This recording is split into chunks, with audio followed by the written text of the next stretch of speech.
Hello and welcome to the Culinary Arts Hospitality Program. I am Chef Ed Ellis and I'm the instructor here for the program.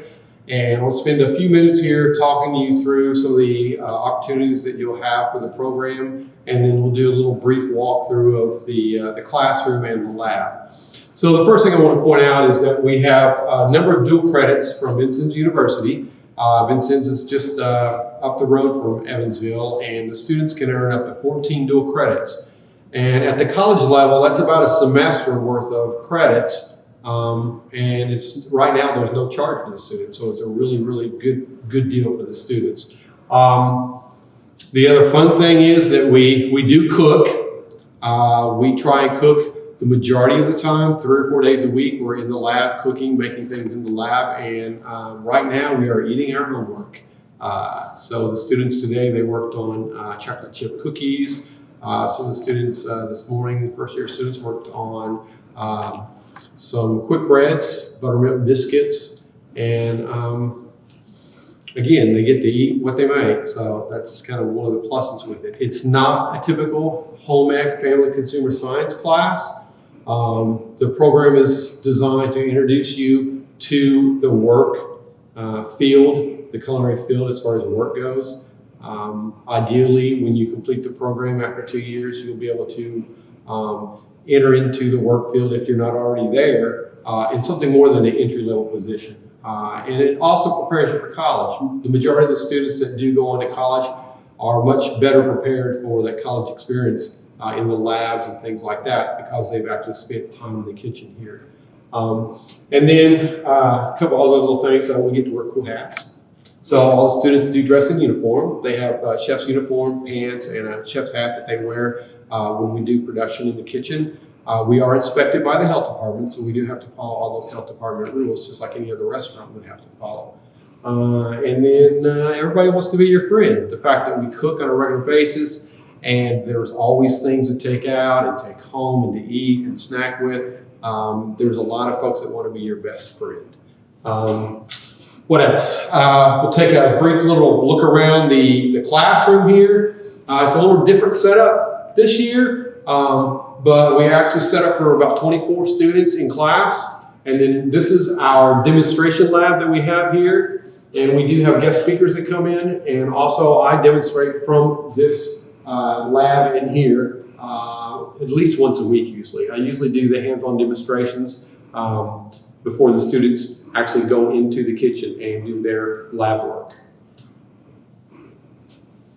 Textbook-wise, I get that question a lot. So our program uses a college-level text on both the programs.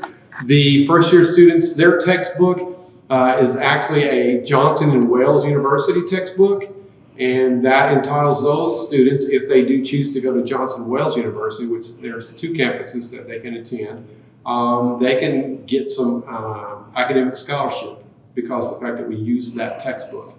And the other one that we use is one that's used by Ivy Tech University, Vincennes University, the Culinary Institute of America. They all use that type of college level text. So again, the students, when they leave the program, they're kind of a leg up on some of the other students that may not have been through a culinary program and didn't have that same opportunity. We can walk through the kitchen. If we want to take a little tour of the kitchen, we can see inside the kitchen. The kitchen itself is, I think we're about 14 or 15 years old, something like that. So the students currently work in individual stations. They work side by side with another student. They're often paired. Depending on what they're making. Students may be making an entree, they may be making a soup or a salad, something of that nature, and their station is dictated by whatever it is that they're working on at the current time. We have, as far as equipment goes, pretty much any type of equipment that you might find in a commercial setting in food service. There's a steamer, there's a convection oven, there's food warmers, there's freezers, there's refrigerators. We have the large, super heavy-duty mixer here that you might find in some large establishments. So the students do really get an opportunity to work on a variety of equipment, and there's not really many things that they would not know how to operate if they walked into an operating kitchen, which is, again, it's a big plus for the students. The students do every aspect of the operation. So in addition to the lab, the cooking portion of it, the students do all the cleaning. They do the floor sweeping, mopping, trash, just like running a restaurant. We have a restaurant that's attached to the program. And they actually operate that restaurant as a profitable endeavor. Traditionally, we are self-funded, so we get all of our funds from the fact that we sell stuff, and we have customers come in and have lunch with us. So some of the jobs that you might be interested in, other than a chef's position, some of my students have went on to be bakers.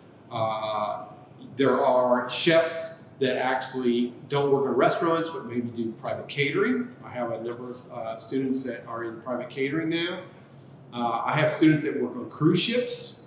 I have one student locally that is a food scientist. They left the program and went into a nutrition program, and they're a food science major.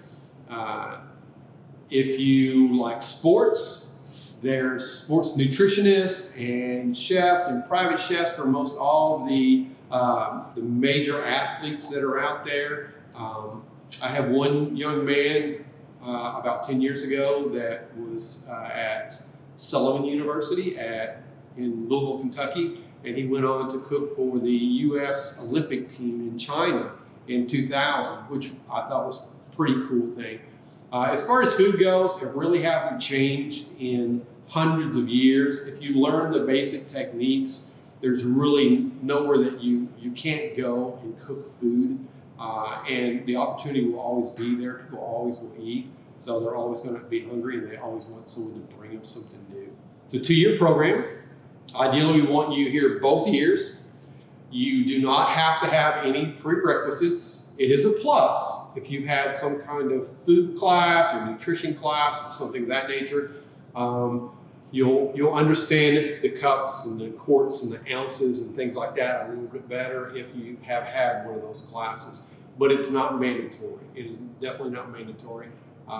We take 24 students every year. The big thing is to get your application in, get it in on time or early if you can, and then we let students know sometime in January. Once we get everything figured out, that's when we do our selection process.